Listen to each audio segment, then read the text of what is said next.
নন্দীগ্রামে শুভেন্দু অধিকারীর কাছে গোহারা হেরেছেন। এবার পঞ্চায়েত পদে ইস্তফা দিলেন নন্দীগ্রামের পরাজিত তৃণমূল প্রার্থী পবিত্র কর। ভোটের মুখে বিজেপি থেকে দলে এনে পবিত্র করকে শুভেন্দু অধিকারীর বিরুদ্ধে নন্দীগ্রামে প্রার্থী করেছিল তৃণমূল। ভোটে হারার পর সেই পবিত্র কর নন্দীগ্রামের বয়াল 1 নম্বর পঞ্চায়েতের সদস্য পদ ছাড়লেন। কারণ দেখালেন শারীরিক অসুস্থতার। একই সঙ্গে ইস্তফা দিলেন পবিত্র করের স্ত্রীও। ছাড়লেন নন্দীগ্রাম বয়াল 1 নম্বর গ্রাম পঞ্চায়েতের প্রধানের পদ।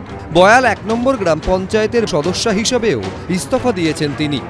পবিত্র করের বিজেপি থেকে তৃণমূলে যোগদানের কয়েক ঘন্টার মধ্যেই জোড়া ফুলে যান তার স্ত্রী শিউলি করও।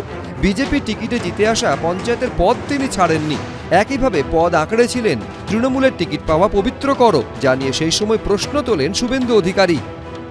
ইলেকশন কমিশনকে আমি প্রশ্ন করতে চাই, রিটার্নিং অফিসারকে প্রশ্ন করতে চাই, কোন আইনে একজন পদ্ম ফুলের পঞ্চায়েত মেম্বার সে জোড়া ফুলের প্রার্থী হন, তার নমিনেশন ভ্যালিড হয়? ভোটে শুভেন্দু অধিকারীর কাছে হারের পর এবার পঞ্চায়েতের সদস্য পদ ছাড়লেন পবিত্র কর। দুজনেই আমাদের কাছে সদস্য পদ থেকে অব্যাহতির জন্য চিঠি দিয়েছিলেন 15/5/2026। তা আমরা পাল্টা যে চিঠি তাদেরকে করতে হয় হিয়ারিং এ ডাকা with due procedure and panchayat act অনুযায়ী আমরা করে দিয়েছি। পঞ্চায়েত সদস্য পদত্যাগ করার আগে শিউলিকর ম্যাডাম, যিনি প্রধান ছিলেন, তিনি প্রধান তাকে পদত্যাগ করেছিলেন। পদত্যাগ পত্রর আবেদন জমা দিয়েছিলেন 11/5/2026 তারিখ। 20 তারিখে তার রেজিগনেশন ওনার অ্যাকসেপ্ট হয়। কেন উনি আর প্রধান থাকছেন না, প্রধান আর নেই। ভোটেও হারলেন, পদও ছাড়তে হলো, জানি এখন কটাক্ষ করছে বিজেপি। অতি লোভে তাঁতি নষ্ট। ওনার স্বাদ ছিল এখানকার এমএলএ হবে, ওনার পরপর লোভের মাত্রাটা এমনটাই ছাড়িয়ে গেল, সেখানে ভারতীয় জনতা পার্টিতে থাকাকালীন সাংগঠনিকভাবে অলরেডি 6টা পদ পাওয়ার পরেও ওনার সেই লোভ লালসা পূর্ণ হয়নি। নন্দীগ্রাম বিধানসভার রেজাল্টে তিনি সেখানে গোহারা হারলেন। গোহারা হেরে যাওয়ার পরে বুঝতে পেরেছিল যে জনরোষ বা জন আক্রোশ তৈরি হবে। সত্যিই কি অসুস্থতার কারণে পদত্যাগ নাকি অন্য কিছু? মুখ্যমন্ত্রী শুভেন্দু অধিকারীর খাস তালুকে কর দম্পতির ইস্তফায় চড়ছে জল্পনার পারদ। বিটন চক্রবর্তী, এবিপি আনন্দ, পূর্ব মেদিনীপুর। খাएंगे बिल्कुल खाएंगे। ঝাড়গ্রামে প্রচারে গিয়ে তার দোকানে ঢুকে ঝালমুড়ি খেয়েছিলেন দেশের প্রধানমন্ত্রী। সেই ঝালমুড়ি বিক্রেতাকে এবার বাংলাদেশ পাকিস্তান থেকে খুনের হুমকি দেওয়া হয়েছে বলে অভিযোগ উঠল। রাজ্যে প্রথম দফার ভোটের প্রচারে 19 এপ্রিল ঝাড়গ্রামে সভা করেন প্রধানমন্ত্রী নরেন্দ্র মোদী।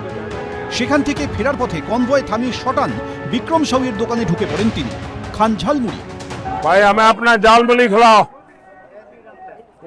हाँ, कितने का होता है आपका झालमुड़ी? 10 पीस। हाँ, जो भी है बना दो। हाँ झालमुड़ी खाएगा?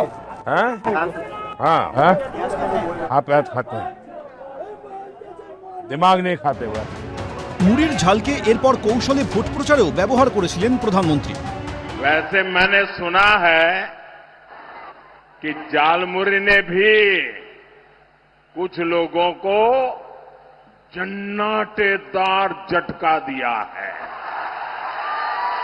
झालमुड़ी मैंने खाई, लेकिन झाल टीएमसी को लगी है। সম্প্রতি নেদারল্যান্ডসেও ঝালমুড়ির কথা উঠে আসে নরেন্দ্র মোদীর মুখে। क्या झालमुड़ी यहाँ भी पहुंच गई?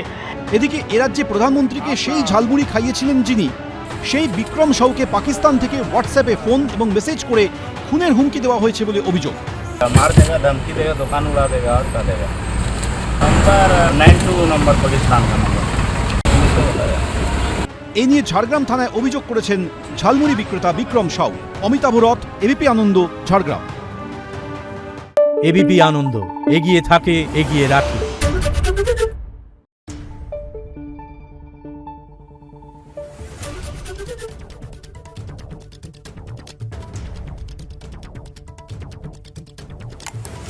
Thank you.